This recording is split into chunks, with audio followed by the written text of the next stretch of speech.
বলা হয়েছিল আনসার বাহিনীর ওরা নামবে, আমরা ওদের কাউকে দেখি নাই এখন পর্যন্ত মাঠে নামতে। তাই জন্য হচ্ছে আমরা নিজেদের কাঁধে এই দায়িত্বটাকে নিয়ে নিজেরা এটাকে সম্পন্ন করার চেষ্টা করছি যতটুকু সম্ভব আর কি।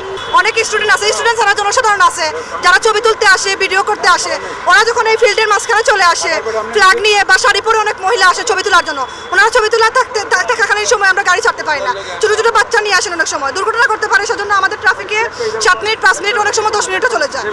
সো আজকে আমরা পদক্ষেপ নিতেছি এই ব্যবস্থা যেন কঠোরভাবে গ্রহণ করা হয়, আর সেনাবাহিনী আমাদের সহযোগিতা আছেন।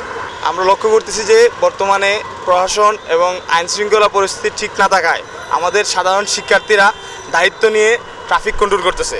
তো আমরা বিভিন্ন জনসাধারণের কাছ থেকে এবং গাড়ির ড্রাইভার সবার কাছ থেকে একটা মিশ্র প্রতিক্রিয়া পাচ্ছি যে সাধারণ শিক্ষার্থীরা ঠিকমতো এই দায়িত্বগুলো পালন করতে পারতেছে না, যার কারণে জ্যামের পরিমাণ আরও অনেকে বলতেছে বাড়তেছে, এটা আমরা বুঝতেছি না, এবং অ্যাম্বুলেন্স এবং রুগীদের যে চলাচল এদিকে বিঘ্নত হচ্ছে। তো আমরা বৈষম্যবিরোধী ছাত্র আন্দোলন, সাবিপ্রবি এবং সিলেটের সমন্বয়করা চিন্তা করছি যে সাধারণ শিক্ষার্থীদেরকে এখান থেকে সরানোর, এবং এখানে দায়িত্ব শুধু পালন করবে স্কাউট, বিএনসিসি এবং আনসারের ভাইয়েরা এই দায়িত্বগুলো এখান থেকে পালন করবে। তো দেশের স্বার্থে, প্রশাসনের স্বার্থে ছাত্র সমাজ কিন্তু বাসায় বসে থাকতে পারে না, তাদের মধ্যে একটা দায়িত্ব অনুভূতি আছে, তাদের দেশের প্রতি দেশপ্রেম এগুলো আছে, যার কারণে তারা নিজ দায়িত্বে এগুলো করতেছে। তো স্কুলের স্টুডেন্ট সবার কাছে আসলে আমাদের মেসেজটা হয়তো আমরা পৌঁছাতে পারি নাই, যাদের কাছে আমরা মেসেজটা পৌঁছাইছে ওরা অবশ্যই বাসায় চলে গেছে, তারা আর আসতেছে না, অনেকে হয়তো জানে না এই কারণে আসতেছে আর কি। আমরা এটা না করে দিচ্ছি আমাদের সিদ্ধান্ত অনুযায়ী। আমি ব্লুবার্ডের একজন রানিং স্টুডেন্ট উন্মুক্তর অধীনে। আজকে আমার বয়স প্রায় 45 থেকে 46 বছরে এই নগরী এইরকম দেখি নাই কোনোদিনও।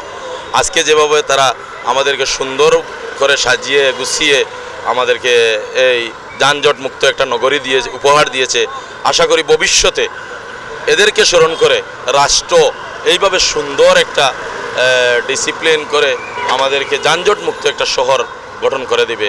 কেন্দ্রের কথা আমরা শুনছি ঠিক আছে, বাট আনসার বাহিনী অথবা যারা মানে বিএফএস আছে ওরা কিন্তু বিকাল 4টা পর্যন্ত থাকে, তারপর রাত্রিবেলা পর্যন্ত কিন্তু আমরা এই সার্ভিসটা দিয়ে থাকি, ট্রাফিকের সার্ভিসটা। আর মূলত গত 4 দিন যাবত আমরা এই ফিল্ডে আসি, সো ওই ব্যাপারে মানে আমরা ছাত্রদের অবগত করছি না আসার জন্য। মানে ট্রাফিকের কাজ ছাড়া অন্যান্য কাজ আছে, যেমন বাজারজাত দ্রব্যমূল্য নিয়ন্ত্রণ, তারপর ক্লিনিং, তারপর হচ্ছে সিন্ডিকেট যে জায়গা হচ্ছে, সিএনজি ভাড়া বেশি নেওয়া হচ্ছে, বা চাঁদাবাজি হচ্ছে, চাঁদাবাজিতে রুখে দাঁড়ানোর জন্য কথা বলছি। কিন্তু যদি স্টুডেন্টরা মাঠে চলে আসে, আমরা বাধা দেওয়ার পরও চলে আসে, এখন ওরাও স্টুডেন্ট আমরাও স্টুডেন্ট, আমরা যদি ওদেরকে কিছু বলি ওরা কষ্ট পাইতে পারে, মনে রাগ করতে পারে, সেজন্য আমরা আজকে পদক্ষেপ নিয়েছি। আজকে সকাল থেকে বুঝাই বলতেছি, প্রত্যেকটা স্টুডেন্টকে বুঝাই বলতেছি যে আনসার আছে যারা বা স্কাউটে যারা আছে বা বিএনএসএফ আছে ওরা কাজ করবে মাঠে, আমরা 2-1 জন শুধু থাকবো তাদের সাথে। কিন্তু মোটামুটি আজকে শিথিলতা অবস্থা আছে, গতকালকে আরও বেশি স্টুডেন্ট ছিল মাঠে, আজকে কম আছে মোটামুটি। যানজটের সৃষ্টি হচ্ছে, এটা হচ্ছে দেখা যাচ্ছে যে স্কুল লেভেলের যে বাচ্চাগুলো আছে, অনেক ছোটো ছোটো মেয়েরাও আছে যারা লাইন ধরে দাঁড়িয়ে থাকে কিন্তু গাড়িগুলো আটকে পড়ে যায়। এটার জন্য আমরা এই মুহূর্তে কাজ করতেছি, কিছুক্ষণ আগেও নির্দেশ আসছে, তো সেই নির্দেশনা অনুযায়ী আমরা বর্তমানে কাজ চালিয়ে যাচ্ছি। ইনশাল্লাহ কিছুক্ষণ পর আপনারা রাস্তাটা ক্লিয়ার পাবেন। দেখা যায় যে অনেক স্পিডে চলে যায় গাড়িতে, ওদেরকে থামানোর জন্য হচ্ছে বেশি মানুষের দরকার আছে, ওই জন্য আমি মনে করি যে মানুষ থাকাটা জরুরি, কম মানুষ হলে ওরা শুনতে চায় না আমাদের কথা।